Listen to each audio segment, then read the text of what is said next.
It has just been 20 years, okay? 20 or 10. Yeah. Sesh, విన్నారా ఏం చెప్పిందో మృణాల్? ఎవ్రీ ఇయర్ ఒక సినిమా రిలీజ్ అవ్వాలి అని చెప్పింది తనది. మరి మీ సంగతి ఏంటి? ఇలా మీరు ఎవ్రీ ఇయర్ చేయాలి అంటే?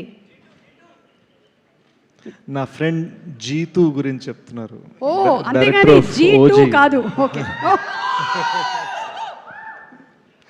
సుజిత్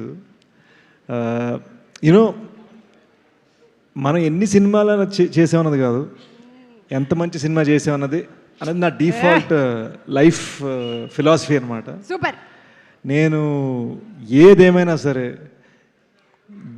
వీళ్ళు ఏదైతే ఫీలింగ్లో ఉన్నారో, ఏదైతే ఒక అభిమానం ఉందో, ప్రేమ ఉందో, అదంతా ఏంటంటే మన కృషి మీద, మన ప్రయత్నం మీద. సో దాన్ని నిలబెట్టుకోవాలి.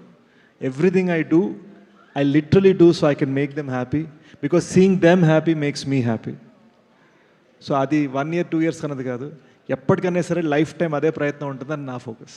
సో అది ఆ సినిమా బాగా వచ్చి అప్పుడు మనం దాన్ని ఒక వరల్డ్ వైడ్ రిలీజ్ చేయాలి. That's the goal that you have. It has to be. Yeah, it has to be. అంటే జెన్యున్గా చెప్తున్నాం భయ్య, ప్రాణం పెట్టేసిన సినిమాకి. మృణాల్ గారు would have slept 4 hours, I slept 2 hours.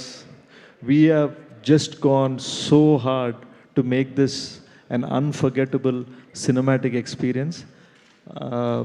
ఒక్క చెప్పగలిగింది ఏంటంటే, ఈ సినిమాలో కొన్ని చాలా చాలా ఇంపార్టెంట్ థింగ్స్ ఉన్నాయి.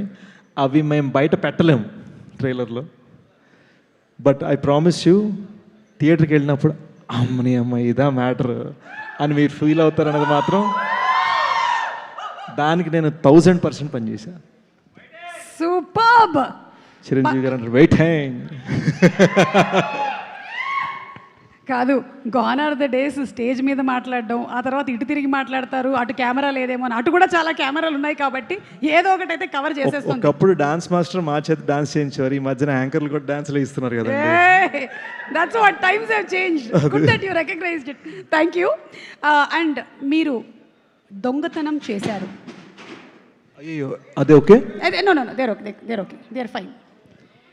అది ఒక్కొక్కసారి నా మాటలకి స్పీకర్ పడిపోతూ ఉంటుంది. That's fine. నేను చెప్పాను కదా మా డబుల్ గమ్ టేప్ మనుషులే పడిపోతూ ఉంటారండి మీ వలన. Good one. ఇవాళ బాగుంది, నైస్. కాదు, ఇప్పుడు మీరు దొంగతనం చేశారు, ఇది గ్యారంటీ. కానీ ఏంటి? ఏ డబ్బు, బి బంగారం, సి మనస్సు. మనస్సుని బద్దలు కొడితే మనం ఏం దోచుకుంటాం అనేది మ్యాటర్ ఈ సినిమాది. అంటే మనస్సుని బద్దలు కొడితే మనం ఏం దోచుకుంటాం అనేది మ్యాటర్. అమ్మో, చాలా వరకు అర్థమైపోయింది నాకు. ఇంతకన్నా నేను అర్థం చేసుకోకూడదు కూడా. ఓకే, మీరందరూ పడుకొని చాలాసేపు అయింది. మనం